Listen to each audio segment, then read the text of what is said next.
Should have like a book lifting Olympics, because here is my stack of books to haul.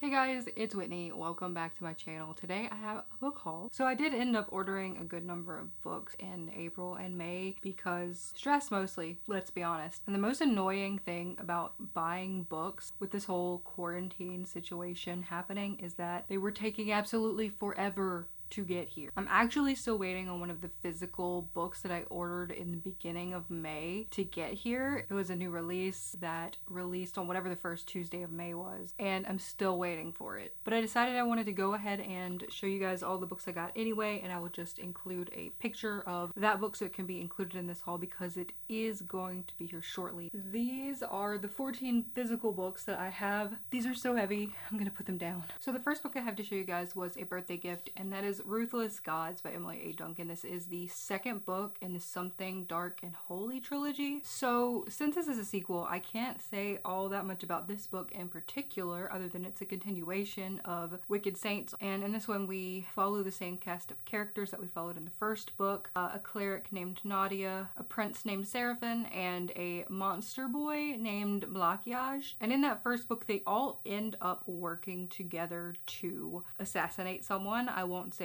who. It deals with blood magic, it deals with fallen gods, it deals with morality, questioning the things that you were always taught to be true, and learning that sometimes things aren't as they seem. The next books that I have are from some very lovely people over on Twitter who participated in some of the wishlist gifting, which I've also been participating in. Also, this is a great opportunity for me to be able to shout out some people just because I feel like it. I'm also going to make sure that I leave the links to their Twitters and their YouTubes if they have them, so you guys can go out and check them out. The first one that I got is A Conspiracy of Stars. This one is from Sky, from Books in the Sky. It took me forever to actually find her Twitter to thank her properly when I got this. I don't know what the deal was, but either way, I was gonna thank her here. All I know about this one is that it is about this girl who wants to follow in the footsteps of her parents and become white coats, which are the people who study the natural wonders of their world, like the exotic animals and the exotic plants in this specific jungle. And from what I gather, a lot of the stuff that found is protected very heavily, and then they start letting students in to this place and it sort of stirs up a whole bunch of mess. There's a blurb that I read, I think it's on the back. A Conspiracy of Stars takes you on a thrilling journey filled with cool science, amazing monsters, and vivid, lovable characters. It strikes that perfect balance of great storytelling and hard truth telling. Jump in and enjoy the ride. So it had me at monsters. Regardless of if I got this summary sort of wrong, I'm still looking forward to reading this, and thank you so much, Sky, for sending it to me. The next one I have is We Are Totally Normal, which is a newer release that just came out recently. This one was sent to me from Gustavo. So this is about a boy who decides that he's gonna make the most of his junior year in high school. He's gonna go to all the parties, he's gonna do all of that fun stuff, and in the process he ends up hooking up with one of his best friends, which leads him to question his sexuality. This is one that I've been really looking forward to reading, and I also really like stories about people exploring their sexuality and learning that maybe they aren't straight like they thought they were, or that they have assumed they were. So thank you, Gustavo, for sending me this because I am probably gonna read this pretty soon. It's pretty short, it'll be really quick, and I love having contemporary stories for palate cleansers between big fantasies that I read. The next thing I have is one that I have wanted to get my hands on for so long, and that is Silver in the Wood. This is a tiny novella. This is about a man who lives in the forest. He is a couple hundred years old. It follows him when he meets the new owner of the forest that he lives in, and sort of the relationship between the two of them. But it also deals with the main character having to come to terms or confront his troubled past. And there's also magic and monsters. Next, I have Housed in the Cerulean Sea. This is one that is being called 1984 Meets the Umbrella Academy, which just sounds fantastic. Everyone I've seen talk about this book loves it, and it seems like something that would be right up my alley in general. This is about a man who is a caseworker for the Department of Magical Youth, and he has to go and meet these 6 young orphans and determine if they're going to be the cause of the end of times. And apparently there are some other mysteries that involve the island that the orphanage is on, and it sounds darker than what people are saying it is. So everyone's describing it as whimsical, and there's also a blurb on the back that says the house in the Cerulean Sea is a modern fairy tale about learning your true nature and what you love and will protect. I've also heard that this has some LGBT representation in it. I'm not 100% on that, but either way, I'm still really looking forward to getting to this one. Next, I have one that I didn't know I wanted until I saw it, and that was Goldilocks by Laura Lamb. This one is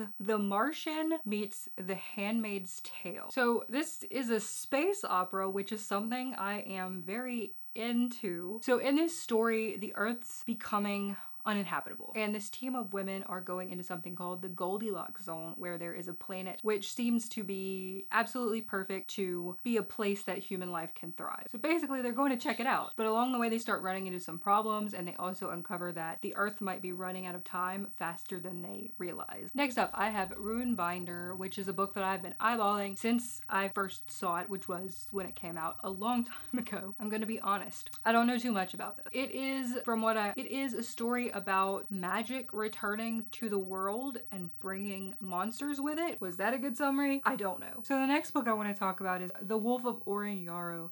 This just sounds fantastic. I read the first couple of pages at Barnes & Noble the first time I ever saw this, but they had it shelved in YA, and it is absolutely not YA. This is about a queen who has to try to unite her divided land, even though all the people that she's trying to protect basically hate her. For my own enjoyment, I want to read you guys the first line. In my opinion, this is an example of a book with a brilliant opening line. They call me the bitch queen, the she-wolf, because I murdered a man and exiled my king the night before they crowned me. The next book I've got is Skyward by Brandon Sanderson. This is a YA sci-fi that follows a girl who wants to be a pilot, but the cowardly actions of her father are holding her back from being able to attend the flight academy or flight school that would allow her to become a pilot. But somehow she accidentally stumbles upon this long forgotten cave, and it may be the key to her finding her path to the stars. Next up, I have a novella called The Deep. This one has been getting so much hype, and when I heard what it was about, I honestly see why. So I don't really know the story, but I know the premise, and it's enough. So this is about the water-dwelling descendants of pregnant African slave women who were thrown overboard by slavers. That's what I know, and apparently these mermaid-esque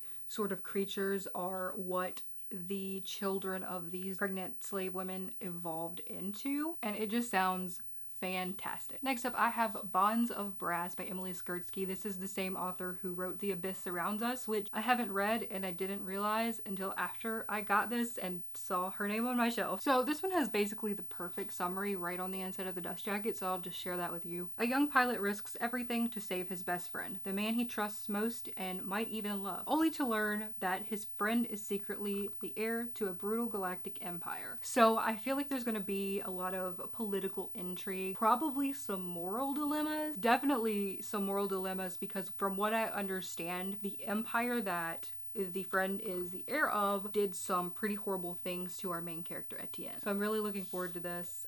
It is pretty short. Next up, I have The Fascinators, which is more of a contemporary fantasy. The magical aspects of this world are not a secret. They're a little frowned upon, but this story follows three friends who are seniors and who are all part of a magic club together. But at some point, cracks start to show in their friendship when they all start to realize that they're going to be going different directions. One of the friends thinks he might be in love with another who just so happens to probably be straight, and one of the friends wants to get into a highly competitive magic school. But over the summer, the main character may have gotten mixed up with a group of magickers that has put a target on all of their backs, which is where the original tagline that I saw that got me interested in this came in, which is the love of magic that brought his group together is now threatening to tear them apart. It wasn't exactly that, but it was similar to that. It was like, will the very magic that brought them together end up tearing them apart or something like that. The last two books I have are sequels. We are going to start with my YA sequel, The Deck of Omens, which is the sequel to The Devouring Grey, which is about a group of teenagers who end end up figuring out the dark secrets of their town and their family, and that they are basically heirs of the families who keep this devouring gray at bay, and that the powers that their families have is the power they're going to need to be able to save themselves and their town. And that was the story of the devouring gray. So I can't wait to see what happens in the Deck of Omens. Next up, I have Shorefall, which is the sequel to Foundryside, which was one of my new favorite novels that I read last year. It's about a thief who is contracted to go and steal this item, and it turns out that it is a magical item, and it turns out that it is a sentient key that only she can hear talking, which leads her to digging up some secrets about their world and past, and also some things about herself, some weird magic. Just, it's a lot and it's amazing, and I feel like that was an awful summary, but I hope it got you interested anyway. I mean, if a talking key isn't enough for you, then I mean, I don't know how I can help. So the next one I have is the one that I don't have physically yet, and that is The Mermaid, the Witch, and the Sea. The title had me, the cover had me, and the summary had me. So I'm gonna share with you the things that got me interested, because me putting it in my own words I don't think will do it as much justice. So the first bit is sort of like a "this is what the story is about" blurb on Goodreads, and it says, a desperate orphan turned pirate and a rebellious imperial daughter find a connection on the high seas in a world divided by colonialism and threaded with magic. So the story follows two characters, and at some point they end up coming up with this wild plan to free a captured mermaid. The mermaid is coveted for her blood because it causes men to have visions and lose memory. It also says that there is a pirate supreme, whatever that means, an optimistic witch, and an all-encompassing sea itself. So that leads me to believe that the sea is like alive, and that is one of those really specific tropes that I like, when there is like a living body of water or strange things living in a body of water. But those are all the books that I have to share with you guys today. If you have read or want to read any of those, please let me know down below in the comments, and I will talk to you guys next time.